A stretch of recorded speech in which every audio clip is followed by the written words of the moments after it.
Hare Krishna. Hare Krishna. I'm trying to read from the Bhagavatam. We're indoors again because it was kind of cold and rainy. But we're sitting next to the window, so some natural light. We're looking at the garden. Okay, where are we? Canto 3, Chapter 32, Text 11. Om Namo Bhagavate Vasudevaya. Om Namo Bhagavate Vasudevaya.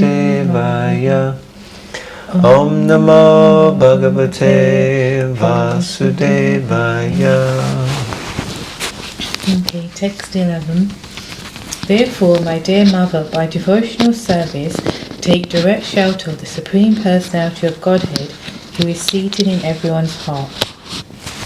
Purport. One can attain direct contact with the Supreme Personality of Godhead in full Krishna consciousness and revive one's eternal relationship with Him as lover, as Supreme Soul, as Son, as friend, or as Master. One can establish the transcendental loving relationship with the Supreme Lord in so many ways, and that feeling is true oneness. The oneness of the Mayavadi philosophers and the oneness of Vaishnava philosophers are different. The Mayavadi and Vaishnava philosophers both want to merge into the Supreme, but the Vaishnavas do not lose their identities. They want to keep the identity of lover, parent, friend, or servant.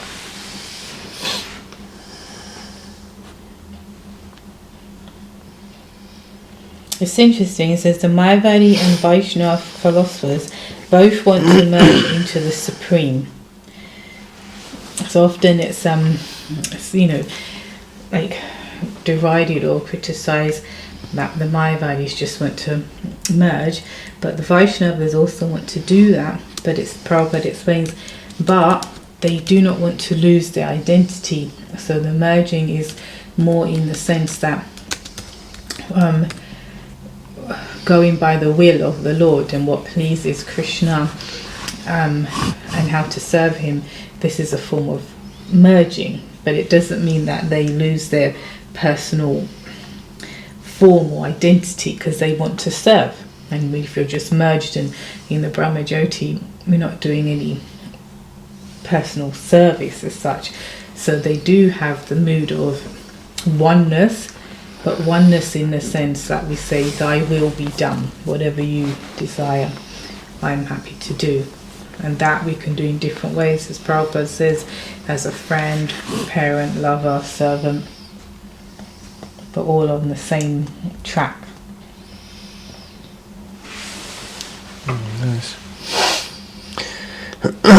Next paragraph. In the transcendental world, the servant and master are one. That is the absolute platform. Although the relationship is servant and master, both the servant and the served stand on the same platform. That is oneness. Lord Kapila advised his mother that she did not need any indirect process. She was already situated in that direct process because the Supreme Lord had taken birth as her son. Actually, she did not need any further instruction because she was already on the perfectional stage. Kapila Dev advised her to continue in the same way. He therefore addressed his mother as Bhamini to indicate that she was already thinking of the Lord as her son. Bhamini. Interesting. Devahuti is advised by Lord Kapila to take directly to devotional service, Krishna consciousness, because without that consciousness one cannot become liberated from the clutches of Maya. So his mother's name was Bhamini to indicate that she was already thinking of the Lord as her son. So what does Bhamini mean? It means my dear mother. My dear mother. Because We know someone named Bhamini Radhika. I took it as Mother Radharani, as Supreme Mother. Interesting. Okay. Yeah, so there's also another interesting point. The servant and master are one. On the absolute platform. Of course, on the absolute platform, everything is one. But that is oneness. Lord Kapila advised his mother. Yes, so the servant and the served stand on the same platform. The servant and the served stand on the same platform. Means that they're both serving each other. Both is service. Being served and serving, both are service. So one has to receive service, the other has to give service. But by receiving service, that's a service to the person who's giving the service. So it's it's a secular type of thing. At least that's the way I understood it. What did you think? Yes. Okay. Alright, text 12, 13, 14 and 15. They're all merged together. My dear mother, someone may worship the Supreme Personality of Godhead with a special self-interest, but even demigods such as Lord Brahma, great sages such as Sanat Kumara, and great munis such as Marichi have to come back to the material world again at the time of creation. When the interaction of the three modes of material nature begins, Brahma, who is the creator of this cosmic manifestation and who is full of Vedic knowledge, and the great sages, who are the authors of the spiritual path and the yoga system, come back under the influence of the time factor. They are liberated by their non-fruitive activities, and they attain the first incarnation of the Purusha. But at the time of creation, they come back in exactly the same forms and positions as they had previously.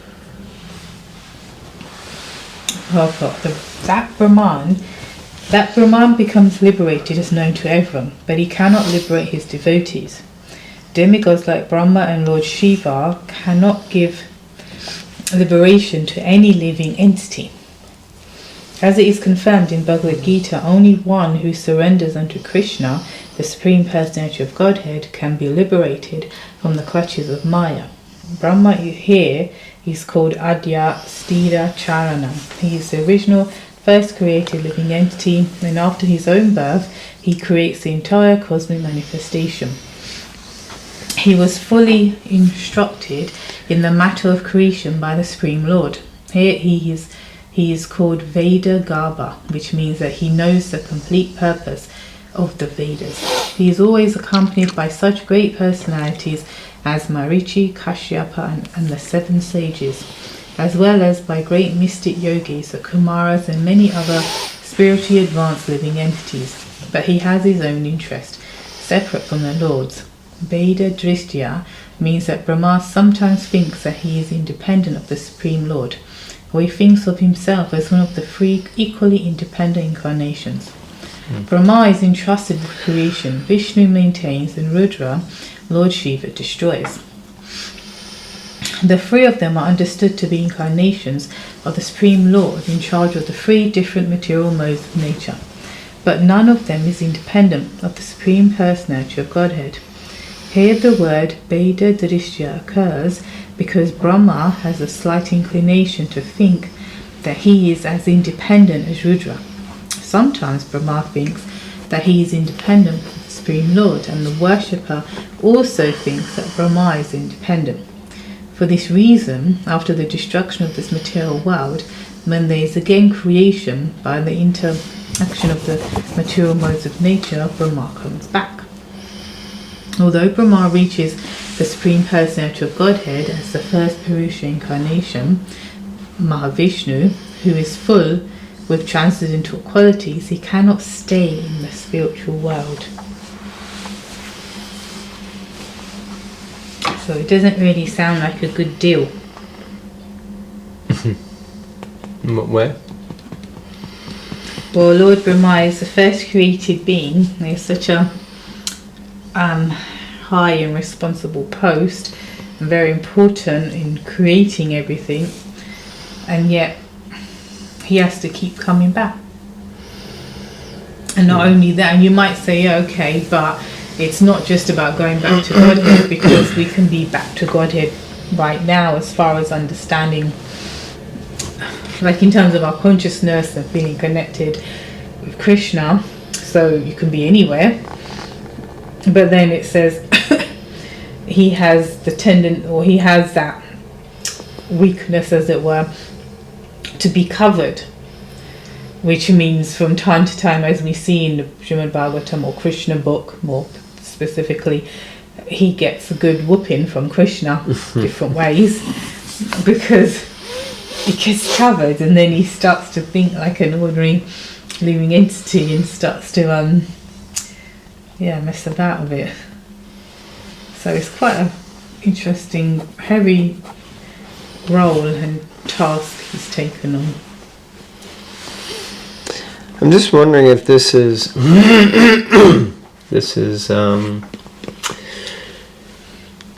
like what we previously read, that these personalities who worship, Hiranyagarbha, they go to the planet of Lord Brahma, and then at the end of the life of Lord Brahma, they go back to, they merge into the body of Brahma, and then they go back, I thought or understood, to Vaikuntha, to the spiritual world.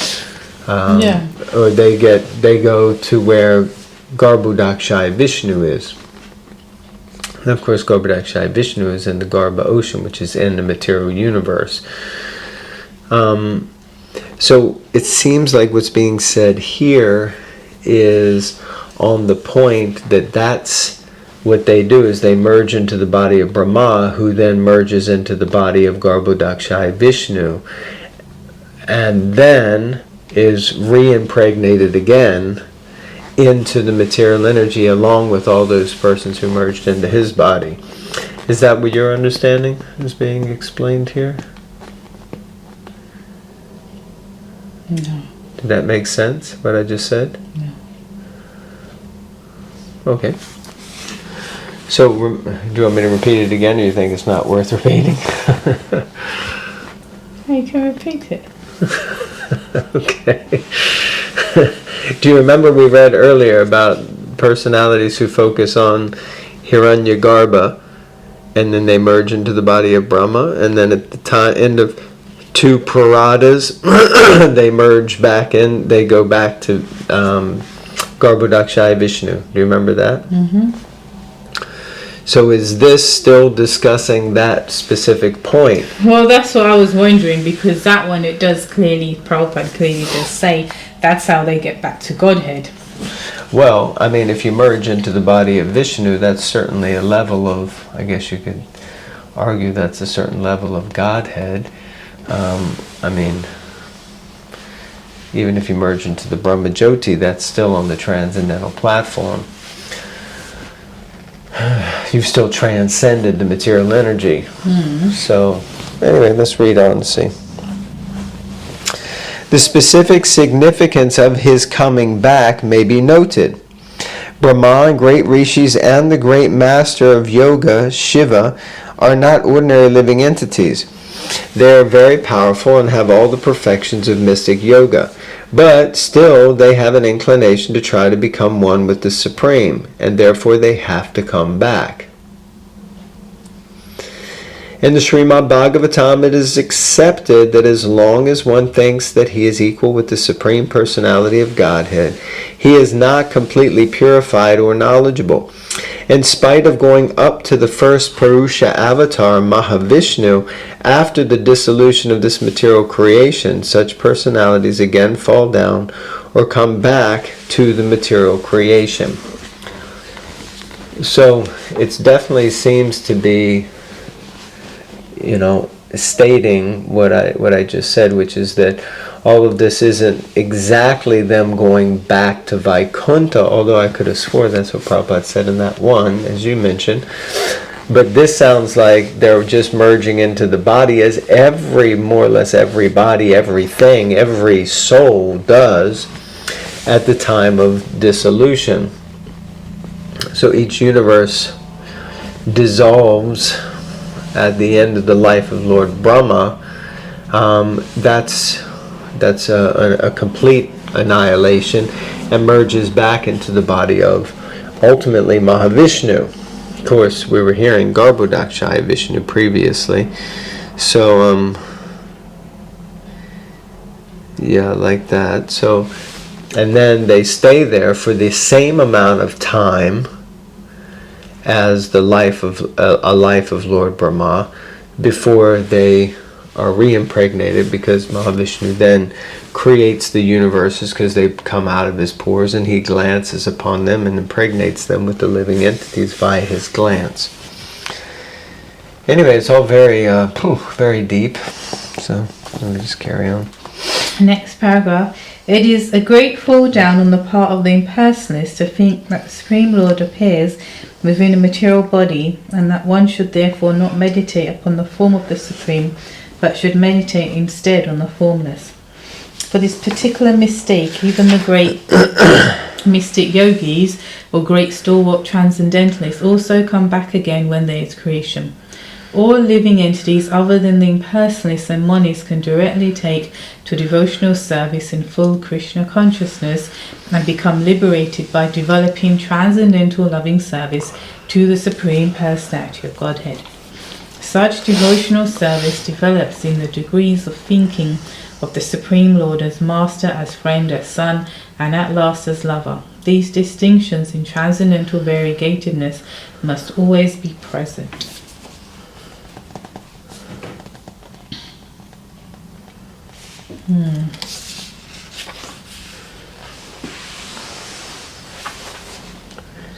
So it says that all living entities other than the impersonalists and monists can take to devotional service. Because for the impersonalists and monists, I guess for them, they're not looking for, well, service. Yeah, surrender Relationship. in that way. Because but surrender in that way, like when you retain your personal form and not subject, but like you allow yourself to be controlled. It's through love, but you allow yourself to be controlled by the other person. And we can see Prabhupada also makes a point in that final paragraph. Was it in the final? No, in the one before, that the great rishis and Lord Shiva, they're not ordinary. We know that they're very powerful. They have all the perfections of mystic yoga, but still they have an inclination to try to become one with the Supreme. So that mood of not quite purified enough to enter into that personal relationship. Actually, even though sometimes from the outside having a personal relationship, Krishna, like some people have Ladhu Gopal or Krishna Balaram, whatever, sometimes that can be taken as sentiment or childish or silly, but actually it's higher than book knowledge or meditating like yogis and in samadhi, and it's much higher. There's a much deeper level of devotion and surrender that goes into having that relationship. I think it's interesting, that point. Just Brahma, the great rishis, and the great master of yoga, Shiva, they're very powerful, but they still have an inclination to try to become one with the Supreme. Therefore, they have to come back. It seems that sentence should have, but if they still have an inclination to try to become one with the Supreme, and therefore then they have to come back. Because, at least according to what we read before, that, and we know, of course, a Lord Brahma can go back. The great rishis can also go back. And Lord Shiva, I guess what does it look like him going back? Because he's his own tattva, and he's an expansion of Sadashiv, who's eternally already situated, just, I guess, on the other side of the kind of river of death. What is that river called? The Virat. Virat? I don't think so. I think it's something like that. But yeah. Virat river. So either way, yeah, it's interesting. It just seems like it's not an absolute statement that they have to come back or they keep coming back. It seems like an if should be there, but yeah. Anyway, interesting point. Okay, should we call it a day? Yeah. Call it a night? Call it a lifetime? Let's just call the whole thing off, as I say. You say tomato, I say tomato. You haven't heard that before? You say tomato, I say tomato. Let's call the whole thing off. Like, comment, share and subscribe, and see you next time. And if you don't like, then let us know why in the comments below. Have a nice weekend, everyone. Hare Krishna. Hare Krishna. Hare